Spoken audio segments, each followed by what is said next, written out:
بالله من الشيطان الرجيم. بسم الله الرحمن الرحيم.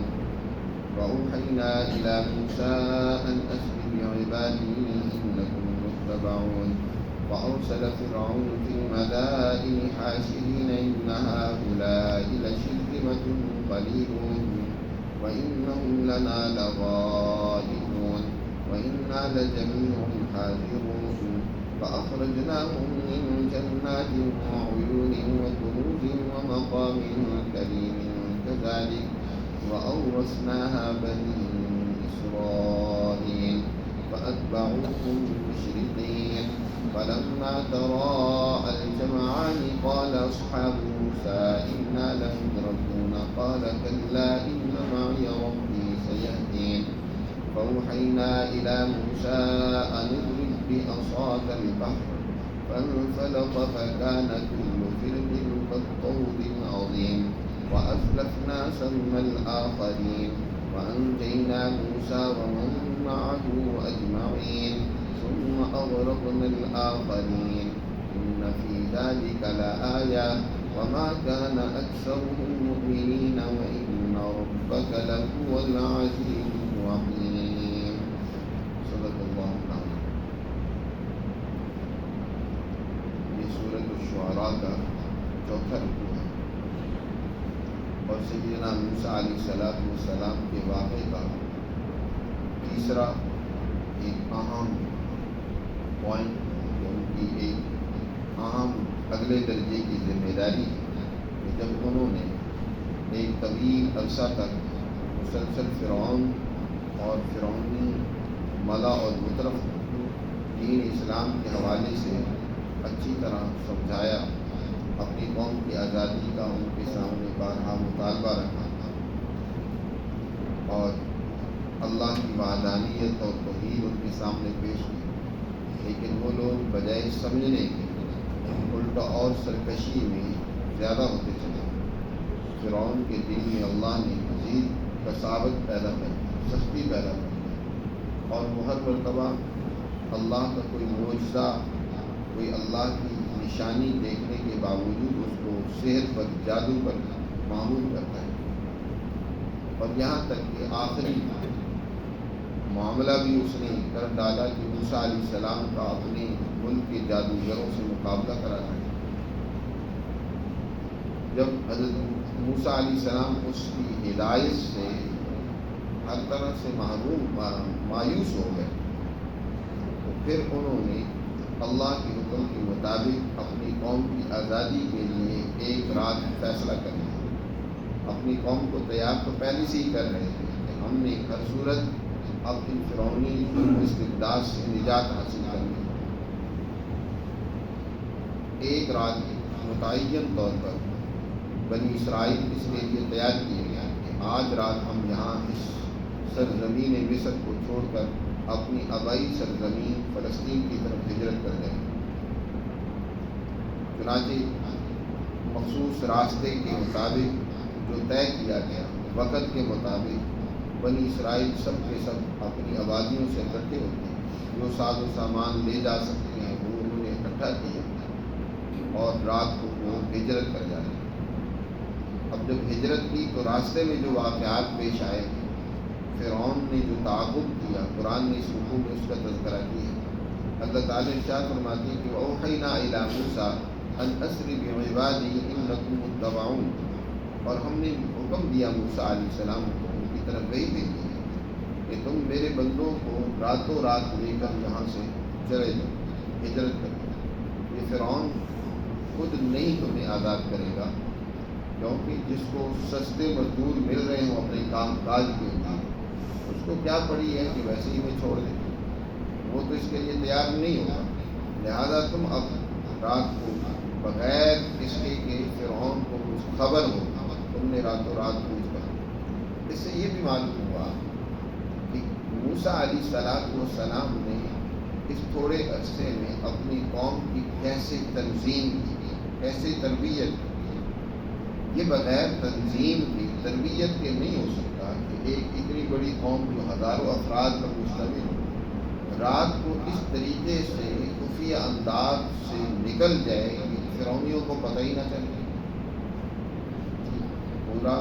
ظاہر ہے وہاں جانوروں کے ساتھ پورے تمام اپنے وسائل کے ساتھ وہ وہاں سے ہجرت کر گئے، لیکن کسی کو قانون کار خبر ہی نہیں۔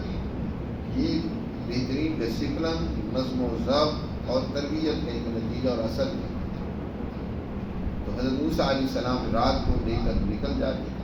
لیکن اللہ نے یہ بھی بتا دیا تھا کہ انکم متبعون، تمہارا تعاقب کیا جائے گا۔ ہمارے پیچھے فرعون کو جب پتہ چلے گا وہ اپنا لشکر لے کر آئے گا، لیکن گھبرانا نہیں، ہم تمہارے ساتھ ہیں۔ جب صبح ہوئی فرعون نے دیکھا، اسے اطلاع بھی نہیں کہ بنی اسرائیل کی تو آبادیاں خالی پڑی ہیں، وہ رات کو ہی وہ سارے یہاں سے ہجرت کر گئے، نکل گئے، انہوں نے وطن کو چھوڑ دیا۔ فارسل فرعون فی المدائن حاشرین، فرعون بڑا دل ملایا، اس نے فوراً نقیبے ہرکارے اپنے سارے ملک میں فوج کو اکٹھا کرنے کے لیے روانہ کر دی، فوج اکٹھی کر۔ اب ظاہر ہے جو اس وقت دارالخلافہ ہے اس میں بھی فوج موجود ہے، لیکن اندر سے بڑا خوف زدہ ہے۔ حضرت موسیٰ علیہ السلام سے اس سے پہلے جو مکالمہ ہوتا رہا، جو اس نے اللہ کی آیات بینات دیکھی، اس کی وجہ سے بڑا خوف زدہ ہوا تھا، ڈرا ہوا تھا۔ لوگوں کو تو محض گمراہ کرنے کے لیے اپنی خدائی کا دعویٰ کرتا تھا، لیکن اسے اپنی حقیقت کا علم تھا کہ میں ہوں کیا۔ اس لیے اس نے پوری تیاری کے ساتھ بنی اسرائیل کا تعاقب کیا، حالانکہ بنی اسرائیل کے پاس کوئی ہتھیار وغیرہ بھی نہیں ہے اور بڑے عرصہ دراز سے مسلسل غلامی کی زندگی بسر کر رہے ہیں، جس کی وجہ سے جرت پہلے ہی نہیں ہے، ہمت اور جرت سے بھی خالی ہے۔ لیکن اس نے پورے مملکت سے فوجوں کو اکٹھا کیا اور ان کو اکٹھا کر کے ان کے سامنے جو خطاب کیا، ان کا جو جوش اور ولولہ بڑھایا، کہنے لگا ان ہؤلاء لشرذمۃ قلیلون، بے شک یہ لوگ ایک چھوٹی سی جماعت ہے، لشرذمۃ قلیلون، چھوٹی سی جماعت ہے، کوئی اتنے بڑے خوف زدہ ہونے کی ضرورت نہیں۔ اصل تو ڈرا ہوا خود ہے، لیکن فوجوں کا مورال بلند کرنے کے لیے کہہ رہا ہے وَإِنَّهُمْ لَنَا لَغَائِظُونَ، اور بے شک انہوں نے ہمیں غصہ دلایا کہ بغیر ہماری اجازت کے ایسی انہوں نے ہجرت کر دی، ایسی وطن چھوڑ دیا۔ اور وَإِنَّا لَجَمِيعٌ حَاذِرُونَ، اور بے شک ہم سب جو ہیں ان سے محتاط بھی ہیں۔ جب چھوٹی سی جماعت ہے تو سوال یہ ہوا کہ اتنی بڑی فوج اور لشکر کے ساتھ پھر تعاقب کرنے کی کیا ضرورت ہے؟ کہنے لگا کہ ہمیں احتیاط کا پہلو نہیں چھوڑنا چاہیے کہ کہیں مقابلہ ہو جائے تو ہمیں کوئی نقصان نہ اٹھانا پڑے، اس لیے ہم پوری تیاری کے ساتھ ان کا تعاقب کریں۔ وَإِنَّا لَجَمِيعٌ حَاذِرُونَ فَأَخْرَجْنَاهُمْ، اللہ تعالیٰ ارشاد فرماتے ہیں کہ اس طریقے سے ہم نے ان سب کو ان ہرے بھرے سرسبز و شاداب باغوں سے نکالا، وعیون بہتے چشموں سے ہم نے ان کو نکالا، وکنوز، اور اسی طرح جو خزانوں سے بھری ہوئی زمین تھی ہم نے اس سے ان کو نکالا، ومقام کریم، اور جو عزت کی رہائش گاہیں تھیں، جو ان کے محلات و مکانات تھے، ان سے ان کو نکالا۔ قدرت جب کسی قوم کو سزا دینا چاہتی ہے، من حیث القوم سزا دینا چاہتی ہے، تو ایسی تدبیر کرتی ہے کہ انسانی عقل حیران رہ جاتی ہے۔ اب اللہ یہ چاہتا ہے کہ صرف فرعون ہی نہیں بلکہ یہ جتنے بھی اس کے وزراء، اس کے جتنے بھی ملا اور بطرا، جتنی بھی اس کی فوجیں ہیں، ان سب کو ایک ساتھ ہی سزا دی جائے، سب کو ایک جگہ پر اکٹھا کر کے اللہ نے ان کو غرق کرنا ہے۔ اس لیے اس نے تمام شہر سے، تمام مملکت سے فوجوں کو اکٹھا کیا، اپنے وزیروں، مشیروں، اپنے سرداروں کو بھی ساتھ کیا، خود بھی چلا۔ عام طور پر محاذ پر بادشاہ کم ہی جاتے ہیں، لیکن یہاں اسے اتنا زیادہ خوف ہے، اس کے اعصاب اتنے کمزور ہوئے ہیں، اتنا وہ دل ملا رہا ہے کہ وہ خود بھی ساتھ ہی روانہ ہو۔ کذالک، اللہ ارشاد فرماتے ہیں کہ اس طریقے سے ہم نے ان کو ان کے تمام نعمتوں سے جو ہم نے انہیں دے رکھی تھی وہاں سے نکالا۔ وَأَوْرَثْنَاهَا بَنِي إِسْرَائِيلَ، اور ہم نے ان نعمتوں کا وارث بنی اسرائیل کو بنایا۔ یہاں سے یہ بظاہر معلوم ہی ہوتا ہے کہ جب اسرائیلی مصر کی سرزمین سے نکلے، بعد میں فرعون کے غرق ہونے کے بعد دوبارہ مصر لوٹ آئے، کیونکہ اللہ نے ارشاد فرمایا وَأَوْرَثْنَاهَا بَنِي إِسْرَائِیل، کہ ہم نے ان نعمتوں کا وارث بنی اسرائیل کو بنایا۔ اور اسی طرح سورہ قصص سے بھی بظاہر اسی طرح ہی معلوم ہوتا ہے، لیکن محققین کی تحقیق یہ ہے، سورہ اعراف میں بھی جو ذکر کیا گیا ہے اس سے بھی یہی معلوم ہوتا ہے کہ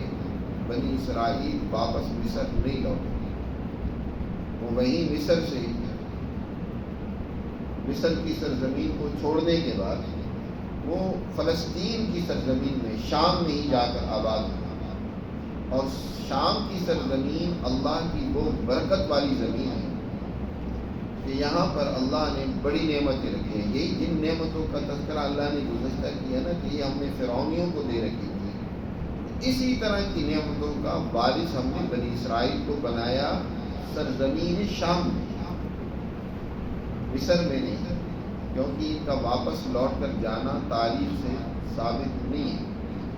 نہ تورات میں اس کا تذکرہ ہے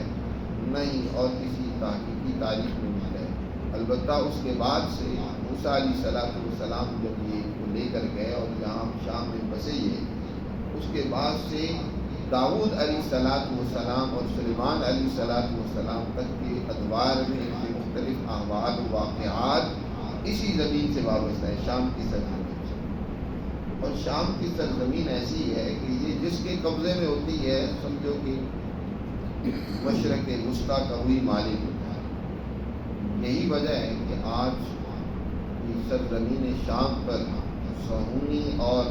استبدادی اور ظالم طاقتور قوتیں قبضہ کرنے کی فکر میں لگی ہیں، اور بہت حد تک انہوں نے قبضہ کر لیا، اس لیے کہ یہاں کے جن کے پاس خزانے ہوتے ہیں، جن کی یہاں کی حکومت اور قوت ہوتی ہے،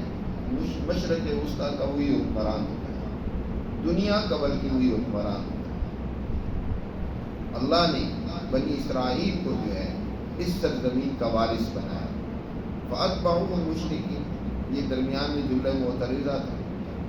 اس سے پہلے جو بات چل رہی تھی کہ موسیٰ علیہ السلام وہ نکل گئے اپنی قوم کو لے کر مصر سے، اور فرعونی فوج لے کر پیچھے تعاقب میں پہنچا۔ فَأَتْبَعُوهُمْ مُشْرِكِينَ، تو فرعون ظاہر ہے گھوڑوں اور تیز رفتار سواریوں کے ذریعے سے تعاقب میں گیا تھا، تو اشراق کے وقت اس نے ان کو جا کر پکڑ لیا۔ فَأَتْبَعُوهُمْ مُشْرِكِينَ، جب اشراق کا وقت ہوا تو اس وقت ان کے تعاقب میں نکلے۔ مصریوں نے بنی اسرائیل نے بھی فرعونیوں کو دیکھ لیا، دور سے دھول اڑاتے ہوئے فوجیں آ رہی ہیں۔ حضرت موسیٰ علیہ السلام کو بتایا گیا کہ فرعون اپنے لاؤ لشکر کے ساتھ ہمارے تعاقب میں، فرعون کا جھنڈا بھی ہے، یعنی فرعون خود بھی آ رہا ہے۔ فلما تراءى الجمعان، جب دونوں جماعتوں نے ایک دوسرے کو دیکھ لیا، یہ اسرائیلی بھی دیکھ رہے تھے تم سے کہ آ رہی ہیں فوج، اور انہیں بھی نظر آ رہا تھا کہ یہ اسرائیلی جا رہے ہیں۔ قال اصحاب موسیٰ انا لمدرکون، تو موسیٰ علیہ السلام کی جو جماعت کے لوگ تھے وہ بڑے گھبرائے اور انہوں نے کہا انا لمدرکون، بے شک ہم تو پکڑ لیے جائیں گے، مارے جائیں گے۔ آگے دریائے کلثم ہے جس کو عبور کرنا مشکل ہے، اتنا گہرا سمندر، اور پیچھے فرعون کی فوج ہے، وہ پورے لاؤ لشکر کے ساتھ آ رہے ہیں، تو ہم تو پکڑے گئے۔ لیکن ادھر اللہ کا پیغمبر پورے مطمئن اور اللہ پر پورا اعتماد ہے، اور وہ کہتے ہیں قال کلا، فرمایا موسیٰ علیہ السلام نے ایسا ہرگز نہیں ہوگا، وہ ہمیں نہیں پکڑ سکیں گے۔ ان معی ربی سیہدین، بے شک میرا رب میرے ساتھ ہے، وہ میری ضرور رہنمائی کرے۔ اللہ پر اعتماد ہے کیونکہ اللہ کے حکم سے ہی نکلیں گے، جیسے کہ پیچھے بھی گزرا کہ ہم نے حکم دیا موسیٰ علیہ السلام کو کہ اسری بعبادی انکم متبعون، اس لیے موسیٰ علیہ السلام کو اللہ پر اعتماد ہے کہ ہمیں نہیں یہ پکڑ سکے۔ یہ بالکل اسی طرح ہی ہے جیسے نبی کریم صلی اللہ علیہ وسلم نے جب ہجرت فرمائی حضرت ابوبکر صدیق رضی اللہ تعالیٰ عنہ کے ساتھ، اور غار ثور میں جا کر آپ صلی اللہ علیہ وسلم نے بنا لی، دشمن باہر موجود ہے، ذرا اگر جھکتا ہے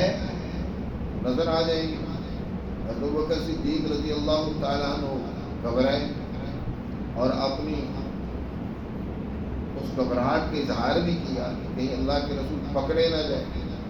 ڈر صرف حضور صلی اللہ علیہ وسلم کی گرفتاری کا ہے. اس لیے آپ صلی اللہ علیہ وسلم نے آپ صلی اللہ علیہ وسلم سے اپنی اس گھبراہٹ کا اظہار کیا کہ دشمنوں نے تو ہمیں پکڑ لیا, وہ تو پہنچ گیا ہمارے سروں پر, اگر ذرا جھک کے دیکھے گا اندر سے تو نظر آ جائے. آپ صلی اللہ علیہ وسلم نے بڑے اطمینان اور تسلی کے ساتھ فرمایا,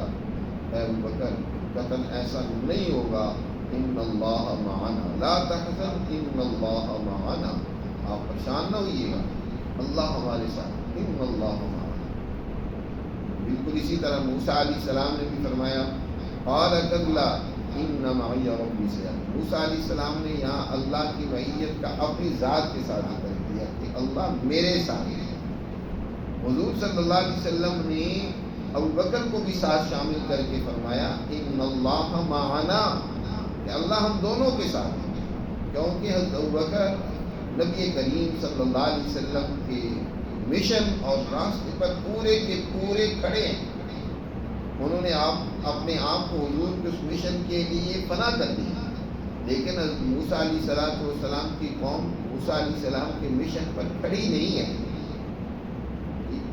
حضرت موسیٰ علیہ السلام ان کو لے کر چل رہے ہیں. یہی وجہ ہے کہ بار بار راستے پر اعتراض بھی اٹھاتے ہیں,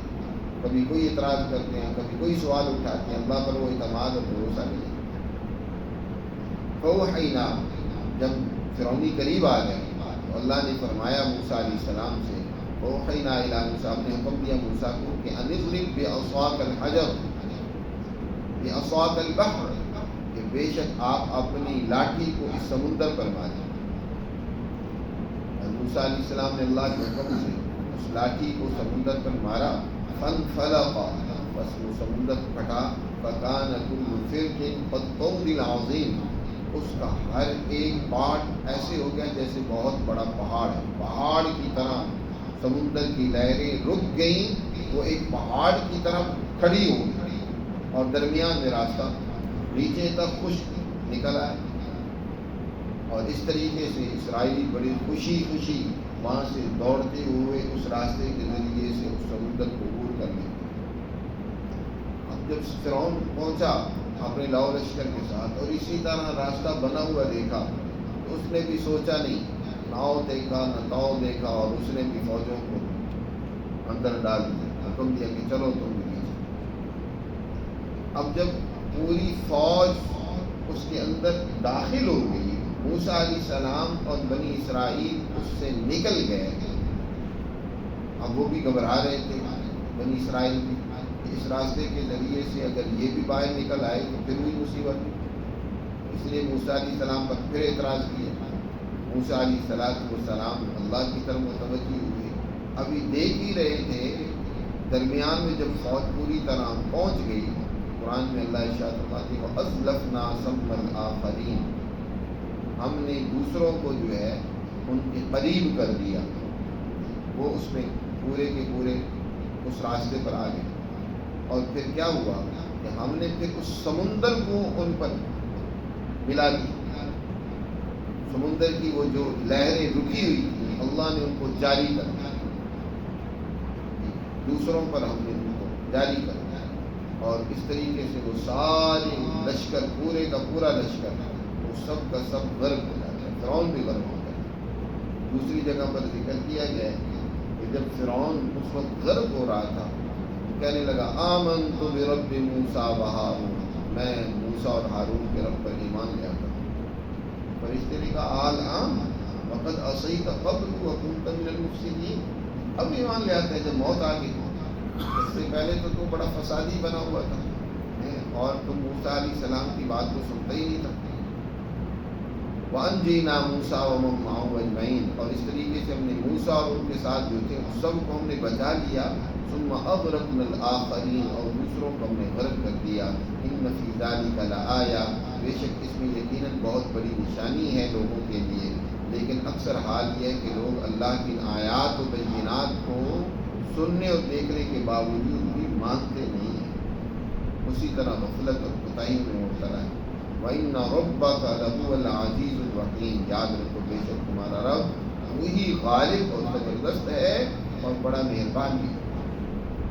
کہ وہ غالب بھی ہے کہ جو قومیں ظلم و زیادتی میں حد سے بڑھ جاتی ہیں تو اللہ ان کو سزا بھی دیتا ہے، اور مہربان بھی ہے کہ جو قومیں اللہ کے احکامات کی تعمیل کرتی ہیں تو اللہ انہیں نجات دیتا ہے، کامیاب کرتے ہیں دنیا میں بھی اور آخرت میں بھی۔ تو اس طریقے سے یہاں تک ان 3 رکوعوں میں حضرت موسیٰ علیہ السلام کے واقعے کے ضمن میں اس حقیقت کو بتایا گیا ہے کہ دنیا میں بھی ایسی قومیں تباہ و برباد ہوئی ہیں جنہوں نے اللہ کی تعلیمات سے انحراف کیا، جھٹلایا اللہ کی تعلیمات، سچے ہادیوں اور رہنماؤں سے منہ موڑا، اور انسانیت پر جنہوں نے ظلم اور بربریت کا نظام مسلط کیا، اور اللہ نے ایسی قوموں کو نجات دی ہے جنہوں نے اللہ کی تعلیمات کو قبول کیا، پیغمبروں کی اتباع کی، وہ دنیا میں بھی آزادی حاصل کرتی ہیں، کامیاب ہوتی ہیں، اور آخرت میں بھی ان کے لیے